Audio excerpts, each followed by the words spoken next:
Okay, this video carries on from a video on circular motion, and this is very much about the circular motion, but the force that's associated with it. Let's just remind ourselves again about that object going around in a circle. It has a velocity at a certain point, and then at another point in the arc it has another velocity as well. And we know that the speeds, the magnitudes of the velocity, very much equal to each other. It's just that they've changed direction. And when we looked at, if we place those two together from the same point, we saw that this change in direction, change in speed, actually came about from say the change in velocity is happening towards the center of this circle. So what's happening is there's a change in speed towards the center of the circle. Or in other words, if you want to describe it as such, there's an acceleration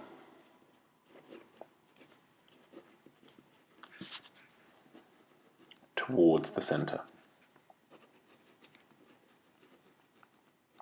And because we know that force is equal to the mass times the acceleration, we know there must therefore be a force towards the center of the circle.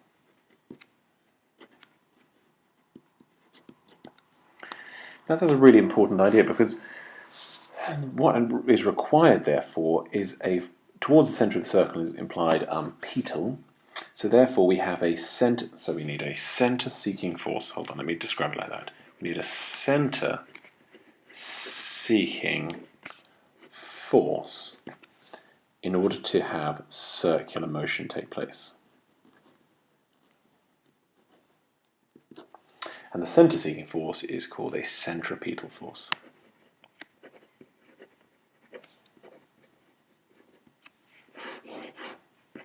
In other words, the only thing required in order to get this object here moving in a circle is a force directed towards the center of that circle.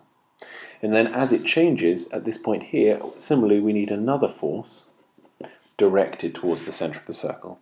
And because the speed and the radius hasn't changed, the force will be the identical force required to hold it into the circle.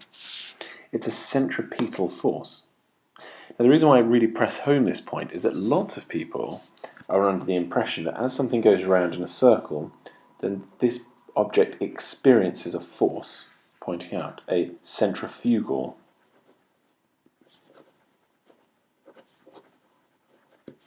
But that is just not the case. If you think about it, what's happening is this object is moving in a straight line and wants to continue to move in a straight line according to Newton's first law. And what's happening is a force is actually changing its direction. It's pulling it more towards the center.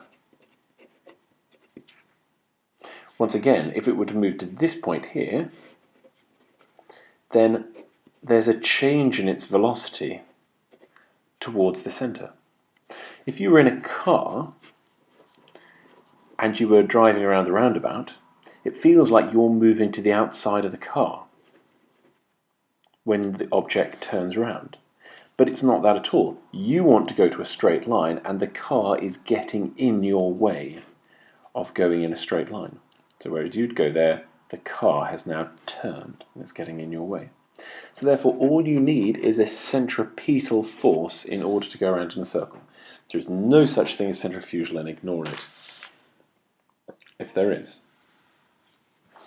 Obviously, bearing this formula in mind, we have an expression for the force, because the force is mass times acceleration, and we know our expression for acceleration is v squared over r, centripetal acceleration, and also we know that it could be omega squared r. So there are our expressions to work out the force required, the centripetal force required, in order to make an object move around in a circular path. And essentially what we're going to do in this video is we're going to look at 4 different situations and see how these forces compare. Good, let's go back and let's go to the first one. let's imagine a fighter pilot is in an aeroplane, a jet. I don't know what type of jet that's meant to be. But anyway, it's moving at 300. He's moving with the aeroplane 300 meters per second, just shy of Mach 1, the speed of sound. He then wants to turn into an arc with a certain radius, but his limit is 9g before he passes out, or in other words, 9 times, let's just say 10, 90 meters per second squared is all that his body can maintain. So in other words, what is the radius of that arc when he is flying? If you think you know the answer, hit pause, otherwise here comes the solution. Okay, now, he doesn't want to experience anything more than 9g. He's experiencing 1g at the moment. So very simply we say that the force, the acceleration that he's going to experience is v squared divided by r. The radius, therefore, is v squared divided by the acceleration. 300 squared divided by 90 gives us 1,000 meters, or 1 kilometer arc. So what might he do in order to reduce this acceleration so he can pull into a tighter arc? Remember, as we reduce the radius, so the acceleration builds, but smaller arcs are quite useful for fighter pilots. So what could he do in order to still get at the 9g for a much smaller r? Well, he could reduce his speed. So often if fighter pilots reduce their speed and then turn into an arc and then accelerate back out, then life is made better for them. Okay, second one. We have the Earth spinning around with a radius of 64,000 kilometers. And if you're standing at the equator, then you will experience less of a pull on you than if you were standing at the pole. Because at the equator, you're rushing around with an angular, with much more radial speed. So what I want to know is, what's the difference in g? Or, no, let's make it easier. What's the difference in the weight?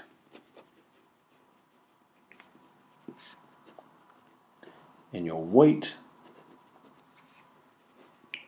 at the equator. And yeah, I think that's it. It's going to be quite a few steps to this one, because first of all you have to work out the radial velocity at the surface of the Earth. But we did that in the last video. And then what's the difference in your weight? Okay, if you think you know the answer, hit pause, otherwise here comes the solution. First of all, let's work out the radial velocity, which is omega r. Omega is 1 complete turn divided by the time period, and on the Earth that's 24 hours, converted into seconds. And the radius is 64,000 kilometers, careful there, giving us like 456 meters per second. So it's 465 meters per second. Now let's just draw at the equator what's happening here. In order for this person at the equator, drawn like a giant, in order for them to go round and stay stuck onto the Earth, they are going to need an mv squared over r, a centripetal force, in order to keep them being pulled towards the centre of the Earth. Of course, there's no need to when you're at the poles, so this is a bit of extra that's required at the equator that you're not feeling the pull. The force of gravity, of course, is the same, because the Earth is the same and you're standing on the Earth, you have the same mass. So the force of gravity pulling you towards the centre is such, the same as it would be on the poles. But now you're requiring a bit of force to keep you in circular motion. So essentially what's happening is this. The weight is providing quite all of that centripetal force. What you feel as a remainder is the reaction force, i.e. what you feel on your feet. Because part of this weight has gone to cause you going around a circular motion. The remainder is what you feel. So F is going to be the difference between the two, W minus mv squared over r, which is the same as m g minus v squared over r. So, goodness, I should have told you how much mass he had, but failing that, let's see how far you got. So we had 9.81, let's be a little bit more specific now rather than 10, minus 465 squared divided by 6400 times 10 to the 3. And that gives us an answer of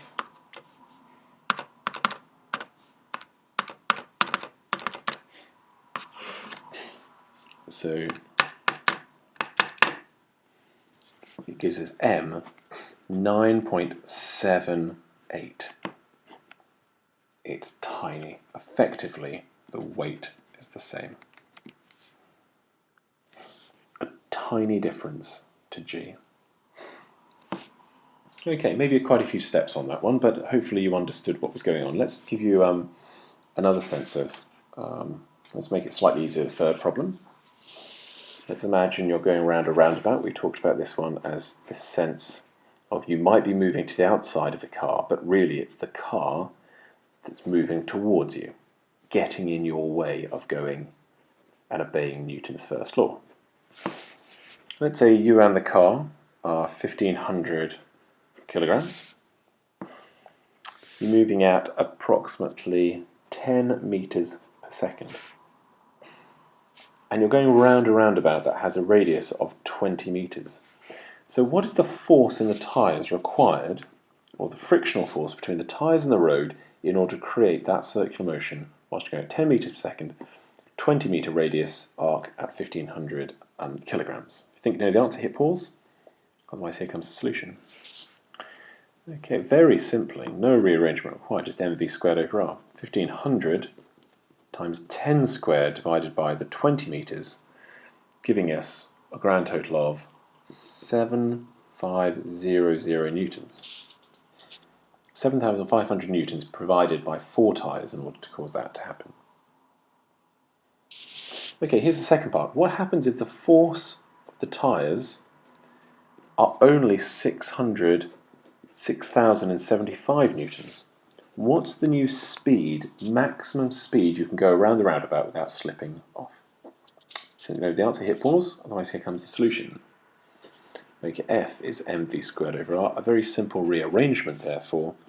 F r over m square rooted 605 by 20 over a mass of 1500, root all that. That should give approximately 81.9 meters per second. That's the maximum speed, so you lose a meter per second. Good, okay, now getting slightly trickier. Let's look at something to do a loop the loop. Let's say you've got a car, they try and make it quite light, stunt car at 800 kilograms. And you have a radius of 30 meters, that's quite a large arc. What I'd like to know is what's the minimum speed needed in order to get around the top and back down again. So you just stay in contact with the road, the minimum speed. In other words, when does the speed equal the force of gravity? So if you think you know the answer, hit pause, otherwise here comes the solution. Well, essentially, at the top, you want to experience g, or you want your weight to be provided by g. Let's just take a little bit of a time to think about what's happening at the top and the bottom here. At the bottom, you have a weight, and you require a certain force to get you going around in a circle.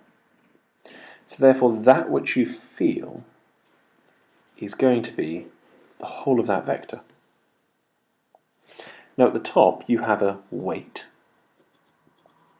You also require a force centripetally to go around in a circle. And if that weight provides all the centripetal force, you will then just feel slightly weightless at the top, or just beginning to feel weightless. So in other words, what we're looking for is we're looking for the weight to be the centripetal force, or even well, let's just write this in, mg to be mv squared over r. Get rid of the m's. Therefore I said g is v squared over r. Therefore, gr square rooted gives you v.